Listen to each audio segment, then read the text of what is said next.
Hello students, आज हम पढ़ेंगे chemical reactions and chemical equation के बारे में। तो सबसे पहले हमें पता होना चाहिए कि केमिकल रिएक्शन होती क्या हैं।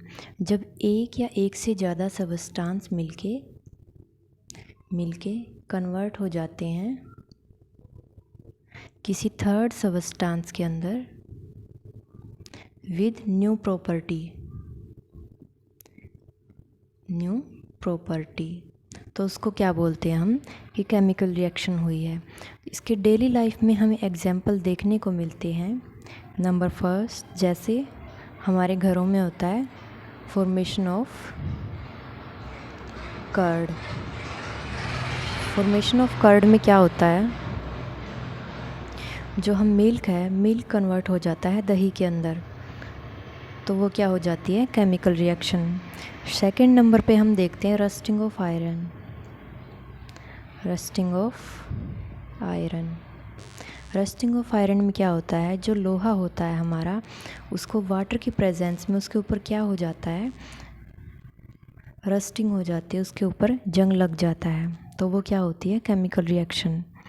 थर्ड एग्जाम्पल है रेस्पायरेशन। रेस्पायरेशन में क्या होता है, जो हम फूड लेते हैं खाने में, वो किस चीज़ में कन्वर्ट हो जाता है, ऑक्सीजन की हेल्प से वो एनर्जी में कन्वर्ट हो जाता है और कुछ वेस्ट मटेरियल में कन्वर्ट हो जाता है, जो कि कुछ हमारी बॉडी के काम आता है और जो बॉडी के काम नहीं आता उसको बॉडी बाहर निकाल देती है थ्रू कार्बन डाइऑक्साइड या थ्रू वेस्टेज। फोर्थ एग्जाम्पल है हमारा digestion of food. Digestion of food में क्या होता है, केमिकल रिएक्शन होती है। तो ये तो हो गए हमारे डेली लाइफ के केमिकल रिएक्शन के एग्जाम्पल। तो अब केमिकल रिएक्शन इन्वॉल्व क्या क्या होता है केमिकल रिएक्शन में, जैसे फॉर एग्जाम्पल हमने लिया वुड।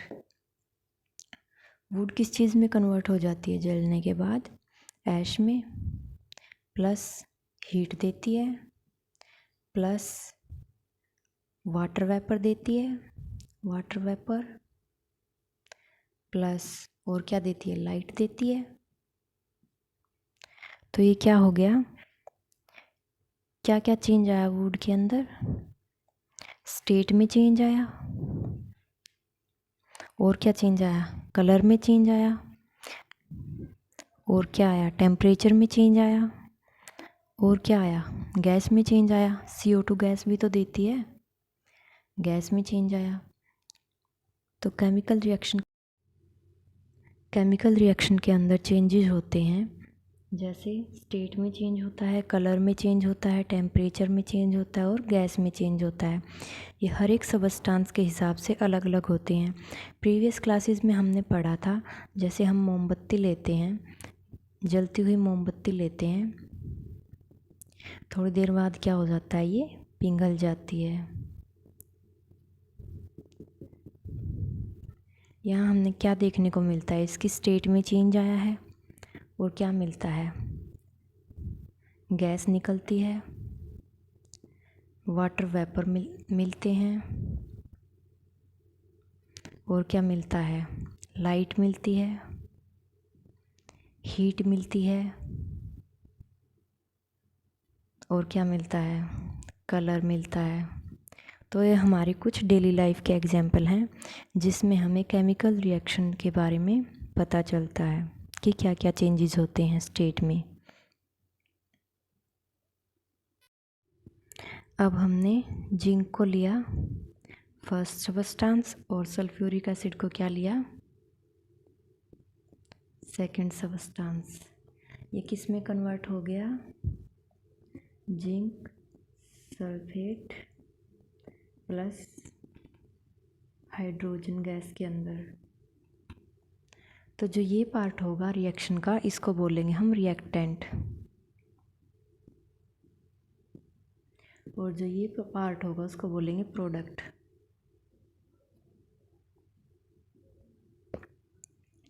ठीक है, ये हो गया फर्स्ट सबस्टांस, ये हो गया सेकंड सबस्टांस।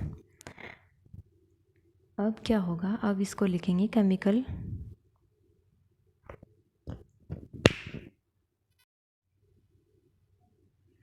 अब जो ये होगा इसको बोलेंगे हम वर्ड इक्वेशन। जो ये पार्ट होगा इसको क्या बोलेंगे? Word equation. अब इसको लिखेंगे हम फॉर्मूले की फॉर्म में। जिंक प्लस सल्फ्यूरिक एसिड को कैसे लिखेंगे? जिंक को लिखेंगे Zn और सल्फ्यूरिक एसिड को H2SO4। किस में कन्वर्ट हो जाएगा ये? Zinc sulphate plus hydrogen gas. ये कौन सी फॉर्म हो गई इसकी? Chemical equation form. केमिकल, यहाँ हम एग्जाम्पल लेते हैं मैग्नीशियम प्लस एयर की प्रेजेंस में क्या बनेगा? Magnesium oxide. जिसके रूल होते हैं केमिकल इक्वेशन को लिखने के,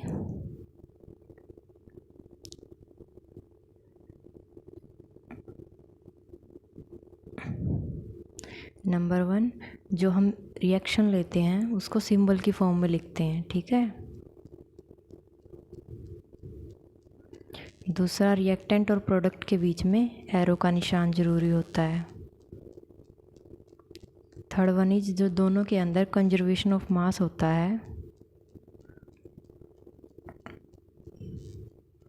वो इक्वल होता है, रिएक्टेंट के अंदर भी और प्रोडक्ट के अंदर भी, चाहे कोई भी एलिमेंट हो।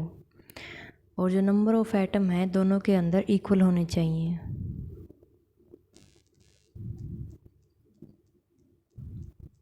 इक्वल होने चाहिए रिएक्टेंट के अंदर भी और प्रोडक्ट के अंदर भी। ये हमारा रिएक्टेंट है, ये हमारा प्रोडक्ट है, ठीक है। ये इसके कुछ रूल होते हैं। अब हम सीखेंगे स्टेप वाइज बैलेंसिंग, या आप कह सकते हैं हीट एंड ट्रायल मेथड। तो सबसे पहले हम एग्जांपल लेते हैं आयरन प्लस वाटर का, जो कि किस में कन्वर्ट हो जाता है? Fe3O4 प्लस हाइड्रोजन गैस के अंदर। तो सबसे पहला रूल हमारा है, जो हमने इक्वेशन ली है हमने रिएक्टेंट और प्रोडक्ट के अंदर, उसको हर एक एलिमेंट को अलग अलग बॉक्सेस में लेना, ठीक है।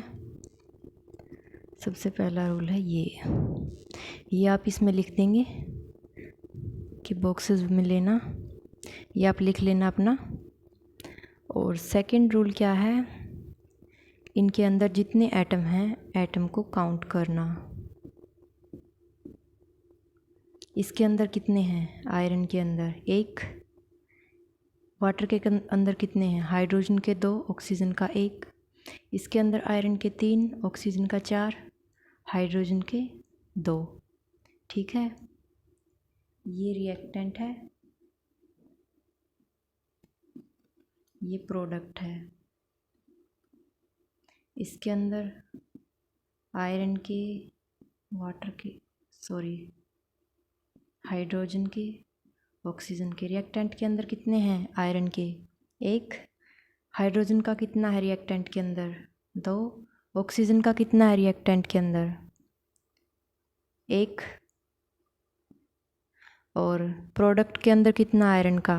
3, और ऑक्सीजन का कितना है प्रोडक्ट के अंदर? 4, हाइड्रोजन का कितना है? 2, ठीक है। ये इनके नंबर ऑफ एटम हैं अलग अलग। थर्ड स्टेप क्या होगा हमारा? जो ये एटम है रिएक्टेंट के अंदर और प्रोडक्ट के अंदर, इनको बैलेंस करना, ठीक है। अगर इसके अंदर 3 है आयरन के, तो इसके अंदर भी कितने होने चाहिए? 3 होने चाहिए। इसके अंदर 3 करने के लिए हमें क्या करना पड़ेगा? इसको 3 से मल्टीप्लाई करना पड़ेगा, ठीक है। अब आयरन हो गया हमारा बैलेंस। अब किसकी बारी? हाइड्रोजन की। हाइड्रोजन कितने हैं इसके अंदर? 2, इसके अंदर भी कितने हैं? 2। तो हाइड्रोजन तो सेम, हाइड्रोजन को चेंज करने की कोई ज़रूरत नहीं है, ठीक है। अब बच गया क्या? ऑक्सीजन। ऑक्सीजन इसके अंदर 1 है, इसके अंदर क्या है? 4 है। तो ऑक्सीजन को तो बैलेंस करना पड़ेगा। तो ऑक्सीजन को बैलेंस करने के लिए हमने क्या किया? यहाँ पे क्या लगा दिया? 4, ठीक है। अब यहाँ पे क्या हो गया? एक गड़बड़ हो गई। क्या हो गया यहाँ पे? ऑक्सीजन तो हो गया 4, पर हाइड्रोजन कितना हो गया? कितना हो गया हाइड्रोजन? 4 दूनी 8। अब हाइड्रोजन को बैलेंस करने के लिए क्या करना पड़ेगा? हमें इसको भी इतना ही करना पड़ेगा, यानी कि 4 से मल्टीप्लाई करना पड़ेगा। ठीक है, तो अब जो नई इक्वेशन हमारे सामने बन के आई है वो कुछ इस प्रकार है। 3Fe plus 4H2O Fe3O4 plus 4H2। ठीक है, अब इसके अंदर आयरन कितने हैं? 3। इसके अंदर कितने हैं? 3। इसके अंदर हाइड्रोजन कितने हैं? 4 दूनी 8। इसके अंदर कितने हैं? 4 दूनी 8। ऑक्सीजन कितने इसके अंदर? 4। इसके अंदर ऑक्सीजन 4। तो अब क्या हो गई? ये सारी बैलेंस हो गई। अब इनको लिखो दोबारा, कितने कितने हुए? आयरन के कितने हुए? 3 इसमें, 3 इसमें। हाइड्रोजन के कितने हुए इसमें? 8। इसमें भी 8। ऑक्सीजन के कितने हैं? 4 4। तो अब क्या होगी? ये इक्वेशन बैलेंस हो गई। ठीक है, इक्वेशन क्या हो गई? बैलेंस। फोर्थ रूल देखते हैं। फोर्थ रूल क्या है? इक्विलाइज। इक्विलाइज, जो कि हमने कर लिया। क्या इक्वेशन बनी थी हमारी? 3Fe 4H2O और प्रोडक्ट में क्या था? Fe3O4 plus 4H2। ये इक्विलाइज कर ली हमने ऑलरेडी। ठीक है, अब क्या देखना है हमें? स्टेट। आयरन किस स्टेट में है? आयरन किस स्टेट में है? सॉलिड स्टेट में। वाटर किस स्टेट में है? वाटर है गैस की स्टेट में, यानी कि वेपर की स्टेट में। और ये किस स्टेट में बन गया? प्रोडक्ट की फॉर्म में। ये बन गया सॉलिड की स्टेट में। और ये बन गया गैस की। ये तो गैस की ही होता है, हाइड्रोजन तो हमेशा। ठीक है, जो ऑक्सीजन है वो आयरन के साथ रिएक्शन करके सॉलिड स्टेट की फॉर्म में बन गया। ठीक है, लोहे के ऊपर क्या लग गया? जंग लग गया। जो हमारा 6th स्टेप है, 5th था हमारा स्टेट के बारे में बताना। 6th जो स्टेप है वो है एरो लगाना, यानी कि जो हमारा ये एरो है ये ज़रूरी है रिएक्टेंट और प्रोडक्ट के बीच में। और कौन सा एरो ज़रूरी है? ये एरो होता है टेम्परेचर के लिए। टेम्परेचर ज़्यादा है, इंक्रीज़ हो रहा है, तो ये अप होगा इंक्रीज़ में। और ये टेम्परेचर डिक्रीज़ है तो एरो डाउन होगा। ऐसे हम शो करेंगे। अगर इक्वेशन में टेम्परेचर ज़्यादा है तो ऐसे लगा देंगे, और टेम्परेचर कम है तो ऐसे लगा देंगे। ठीक है।